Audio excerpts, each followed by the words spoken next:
o Evangelho segundo o Espiritismo, capítulo 3, segunda parte.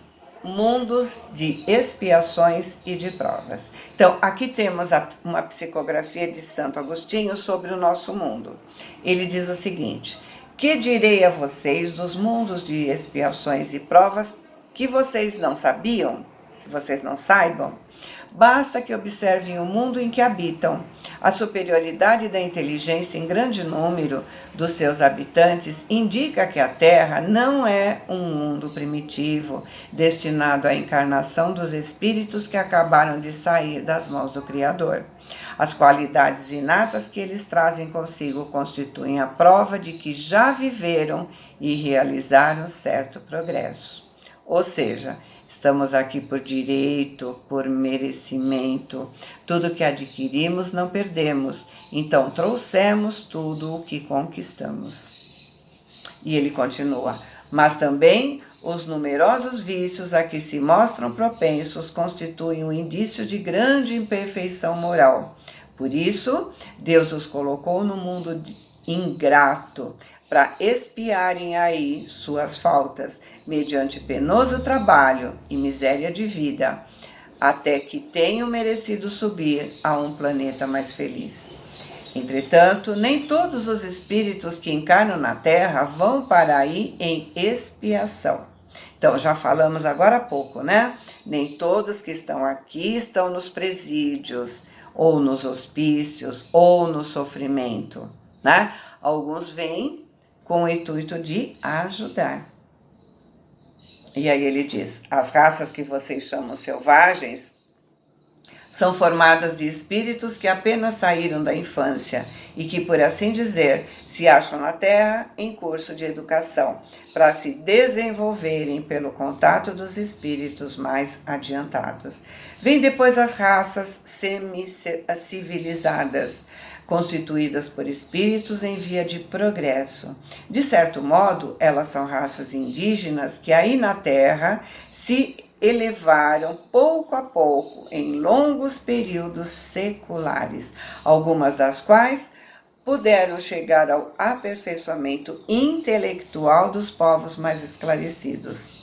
Ou seja, nem todo indígena é primitivo, mas a grande maioria está começando o seu desenvolvimento para a convivência com a intelectualidade, com o progresso tecnológico para evoluir. E tem aqueles que já têm um aperfeiçoamento moral e estão ali para ajudar os outros a se aprimorar. Ok?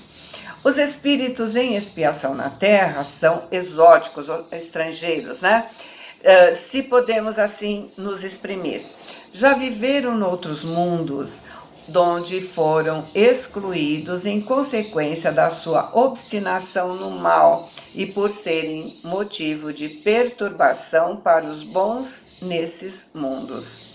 Tiveram de ser degredados por algum tempo para o meio de espíritos mais atrasados, com a missão de fazer que esses últimos avancem, pois levam consigo inteligências desenvolvidas e os germes dos conhecimentos que adquiriram. Lembra que a gente falou agora há pouco, né? Eu repito de ano, mas algumas matérias eu aprendo, e essas matérias eu posso e devo ensinar àqueles que ainda não sabem. Por isso mesmo, essas raças sofrem mais amargor com os infortúnios da vida.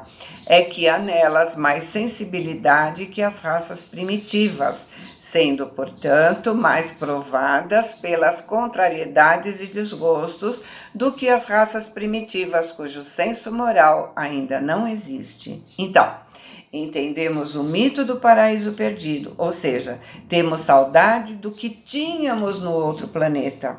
Por exemplo, Capela, de onde fomos exilados e vindo conviver com os primitivos. Perdemos todas as mordomias, todas as coisas que nos faziam felizes. Se agora tivermos que ser novamente exilados, deixaremos de ter os celulares e toda a tecnologia que temos. Vamos perder o Wi-Fi. teremos dores e sofrimentos novamente e, portanto, choraremos novamente a perda do paraíso. Não é porque estamos acompanhando tecnologicamente a evolução que poderemos ficar aqui. Só ficaremos se a evolução moral também acontecer. Deus nos dá o tempo que necessitarmos para o nosso progresso. Poderemos começar e recomeçar quantas vezes forem necessárias, até que entendamos e nos modificamos, cada um conforme as suas obras. Não é preciso ter medo do que vai acontecer, é preciso nos empenharmos em melhorar se não quisermos ficar parados na mesma situação por mais tempo. Quais são os seus tesouros? Bens materiais? Planetas de provas e expiações. Bens morais, planetas de regeneração. Simples assim. Consequentemente, a Terra oferece um dos tipos de mundos expiatórios, cuja variedade é infinita, mas todos têm como caráter comum servirem de lugar de exílio para os espíritos rebeldes à lei de Deus. Esses espíritos aí têm de lutar ao mesmo tempo com a perversidade dos homens e com a inclemência da natureza. Trabalho duplamente árduo e penoso que desenvolve simultaneamente as qualidades do coração e as da inteligência. É assim que Deus, em sua bondade, faz que o próprio castigo redunde em proveito do progresso do espírito. Santo Agostinho, Paris, 1862. Então, Santo Agostinho está nos falando de nosso mundo, um planeta de provas e expiações, em que temos a obrigação de ajudar nosso semelhante, porque se já melhoramos um pouquinho, é porque alguém nos ajudou. Lembrando que ninguém se eleva sozinho, e se não conseguirmos nos elevar o suficiente para sermos herdeiros da Terra e formos para o outro planeta de provas e expiações, não devemos ficar chorando o leite derramado, ou seja, chorando o paraíso perdido, porque teremos condições de ajudar aqueles que lá se encontram e dessa forma nos elevarmos. Mundos regeneradores. Entre as estrelas que cintilam na abóbada azul do firmamento, quantos mundos não haverá como o nosso, destinados pelo Senhor à expiação e aprovação? Mas há também os mais miseráveis e os melhores, como os A de transição, que podemos denominar de regeneradores, ou seja, os regeneradores são transitórios, estão passando de provas e expiações para um mundo um pouco mais feliz.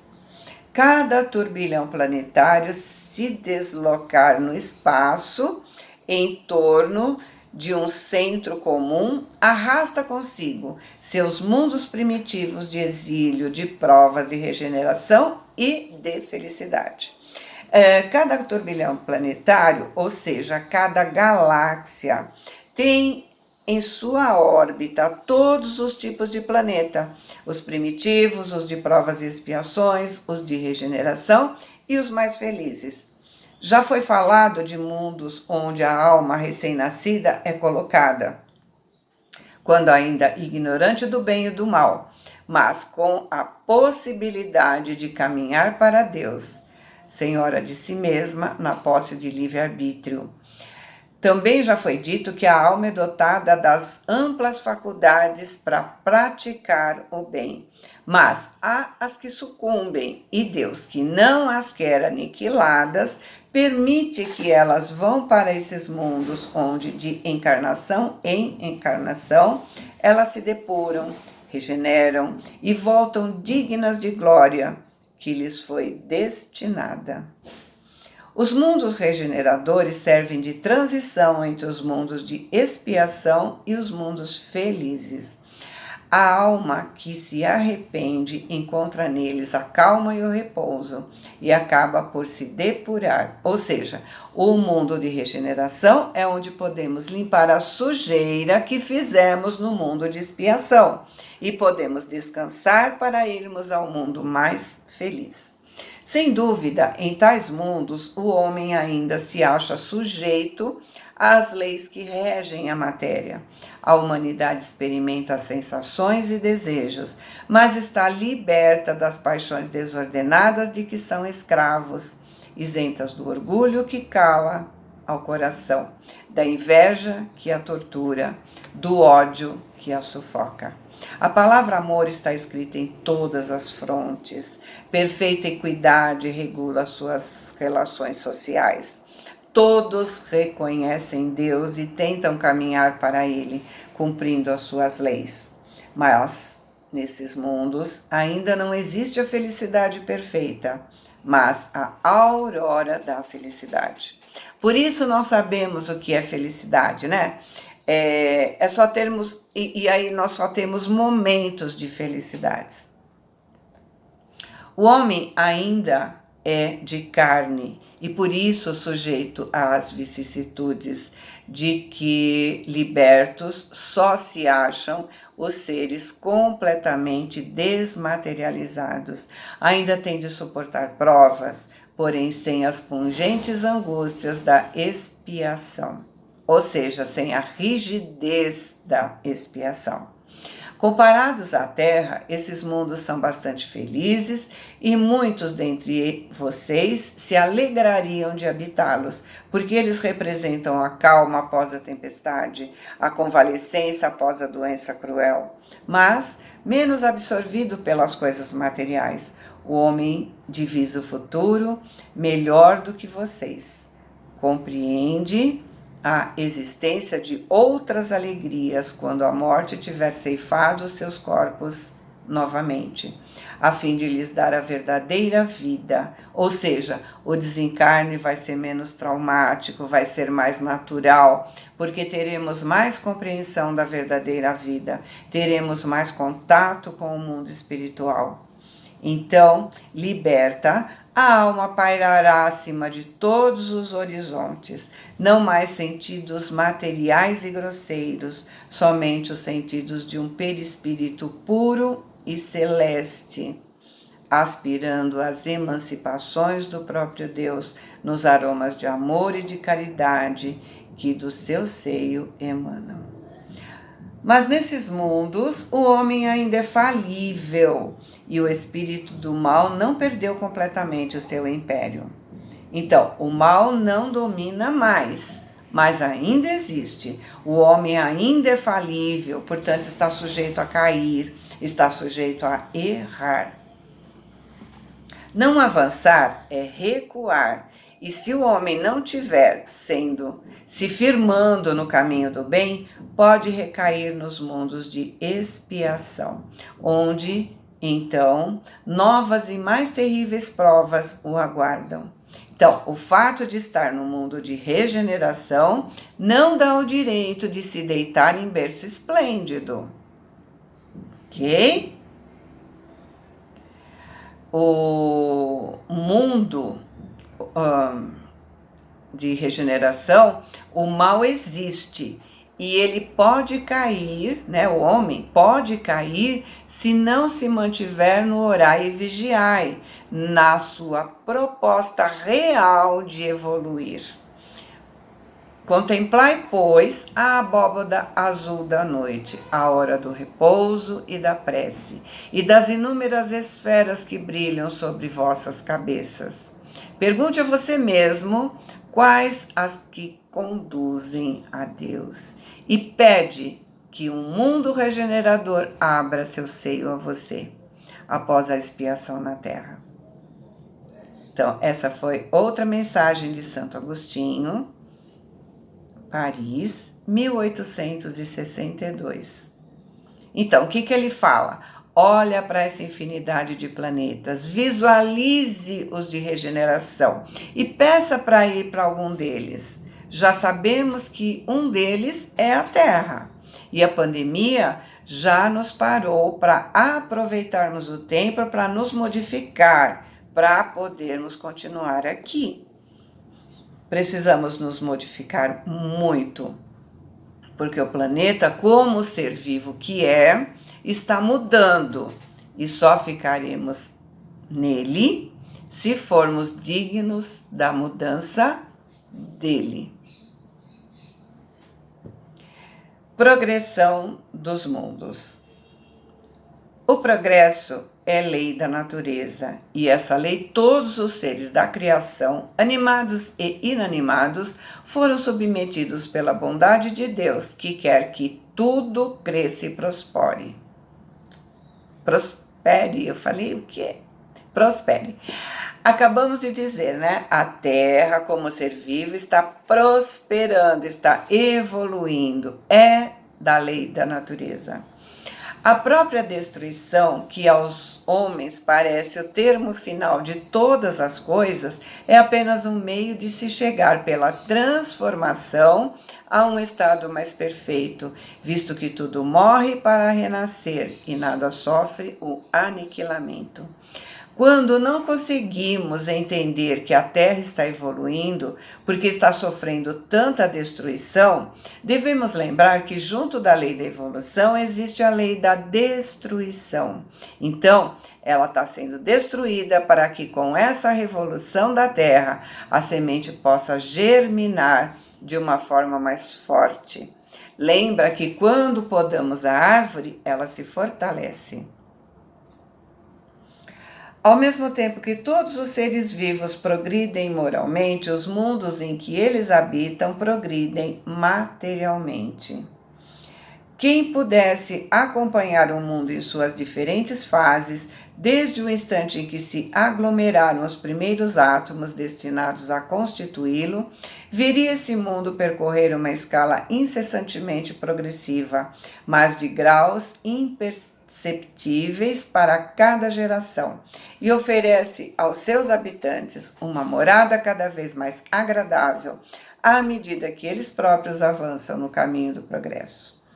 O progresso do homem, o progresso dos animais, seus auxiliares, o dos vegetais, o da habitação, porque nada na natureza permanece estacionário, todos marcham paralelamente, ou seja, juntos ao mesmo tempo.